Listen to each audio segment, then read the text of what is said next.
Susan Clary, who are your musical influences? Happy belated to Stevie Wonder, definitely one of them. I love Billie Holiday. Yeah, there's just so many. Bill Withers. Wow, I'm blanking. This is definitely going to be one of those questions where I'm like, at home, just like, I should have said this.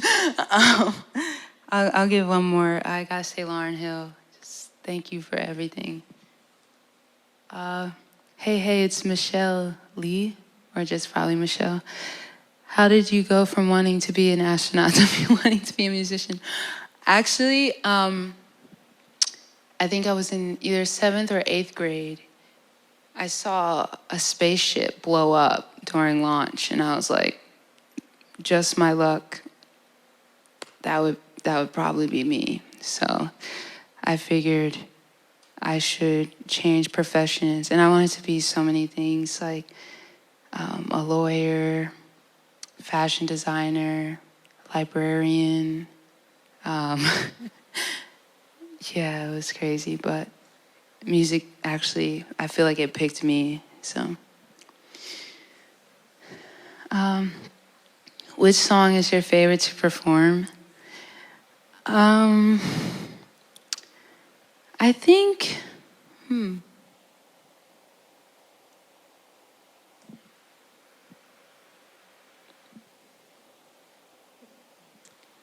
I, um, I think Space Jam, only because back in the day, there's like this cell phone part, and I used to like pull out my cell phone and be like, oh my God, someone's calling me. Because I used to do like more DIY shows, and I feel like I tricked a lot of people. So that was really fun to watch. People were like, oh my God, it's not really a phone. I don't know. But for my new album, I think I like Birds. It's really nice. Birds Gave Up, yeah. Are Philly cheesesteaks on their cracked up to be? I actually don't eat pork or beef, so I will say that the chicken cheesesteaks, absolutely, absolutely.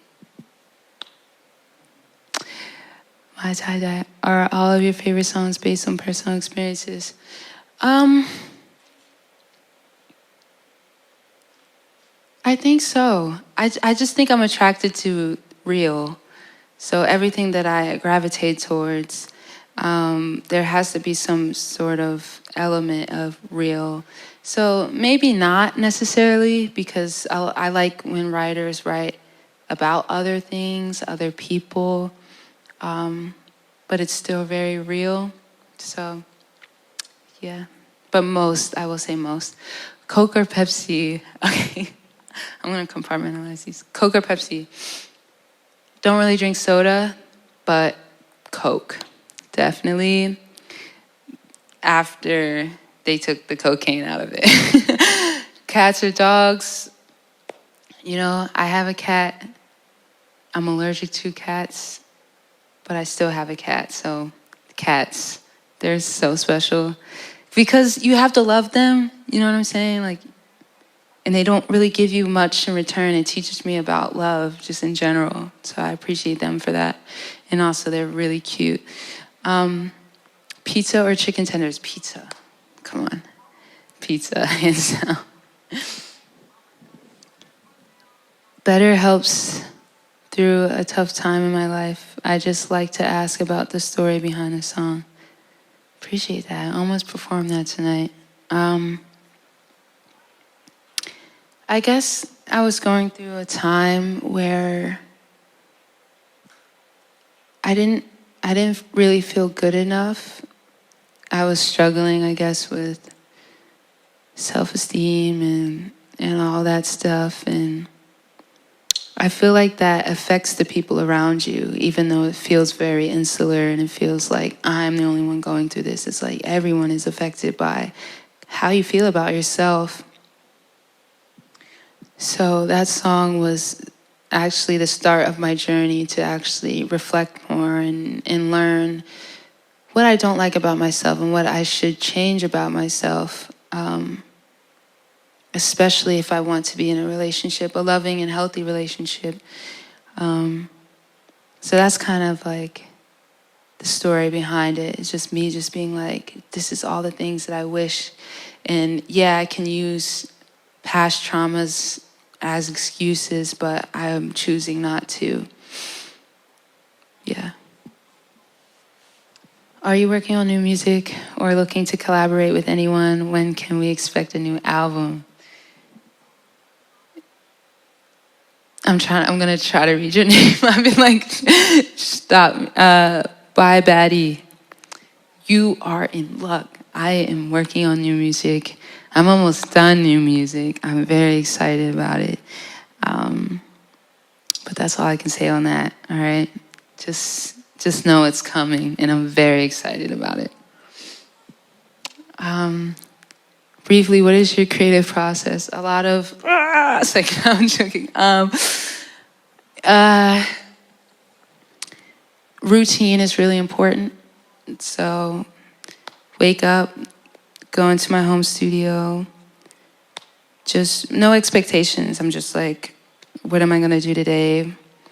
Let whatever come out of me come out, and then I usually go play basketball or some physical activity, come back, hang out, relax, work some more.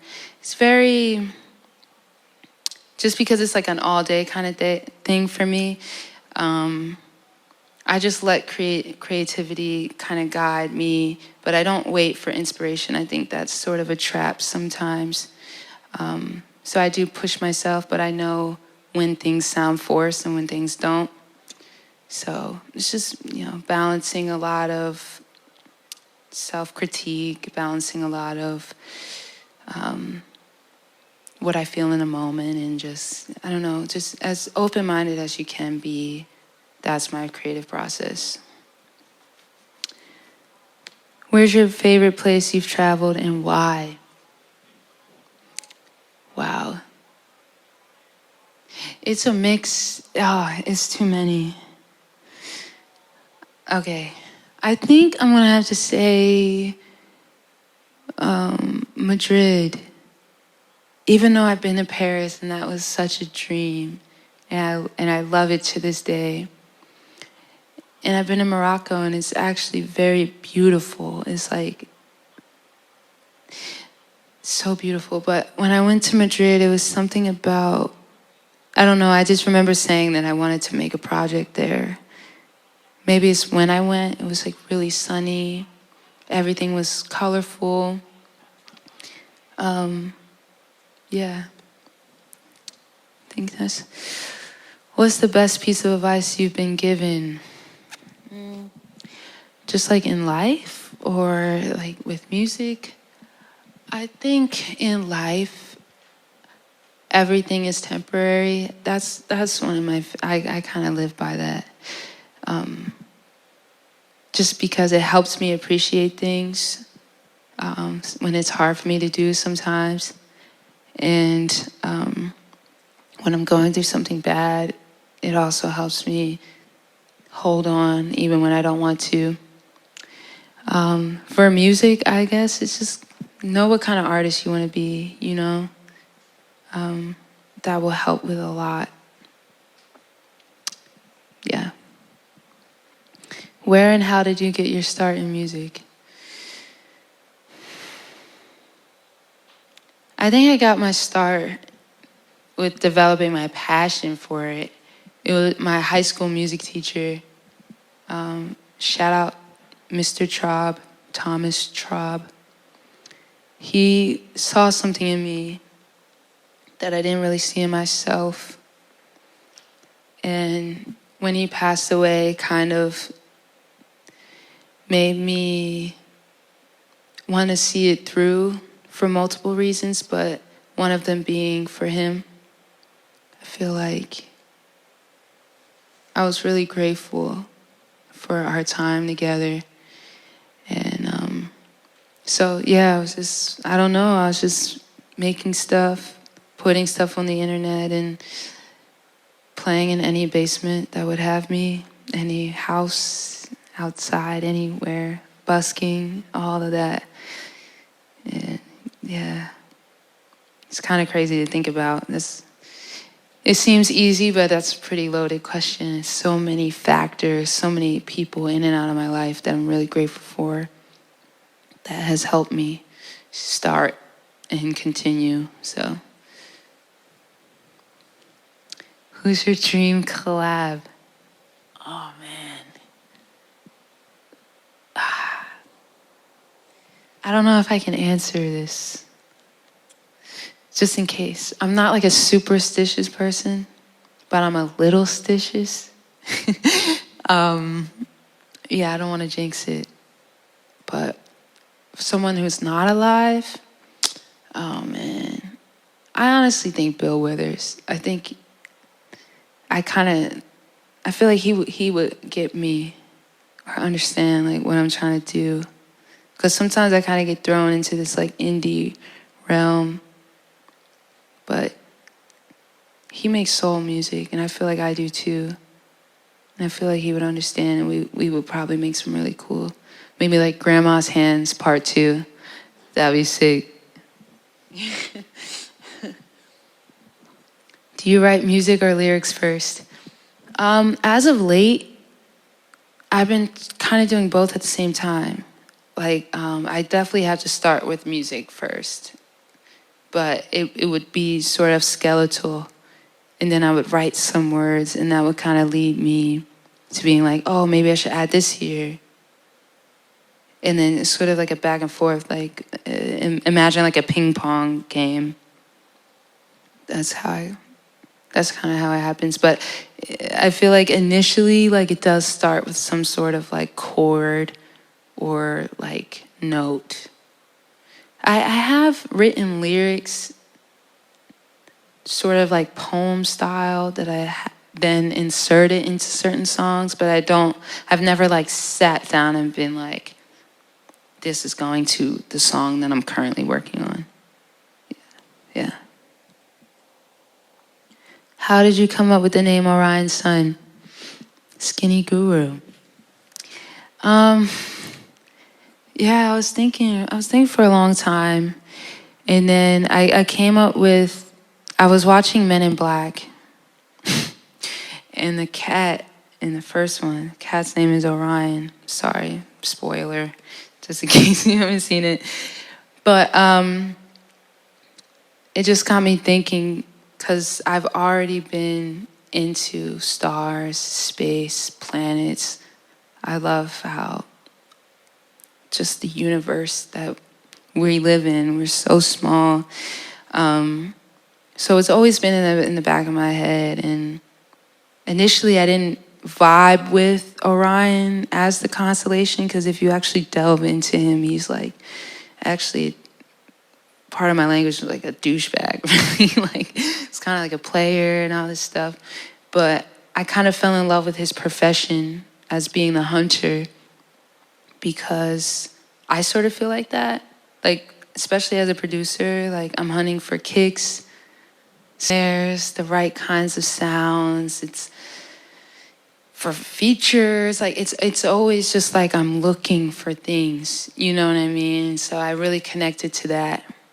And the son part of my name sort of came from me feeling like I'm a better person, daughter, friend, you name it, at a distance.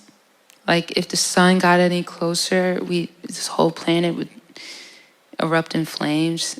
But it's at the perfect distance where you can feel its warmth, know it's there.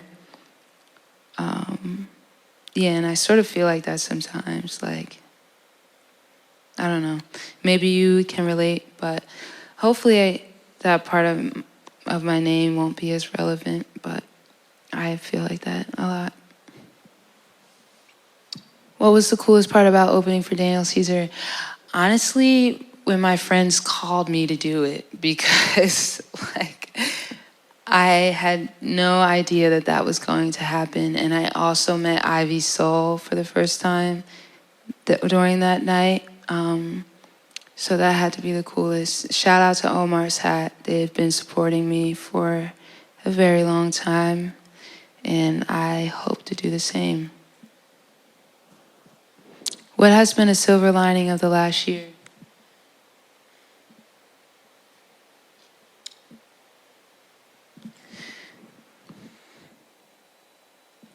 I feel like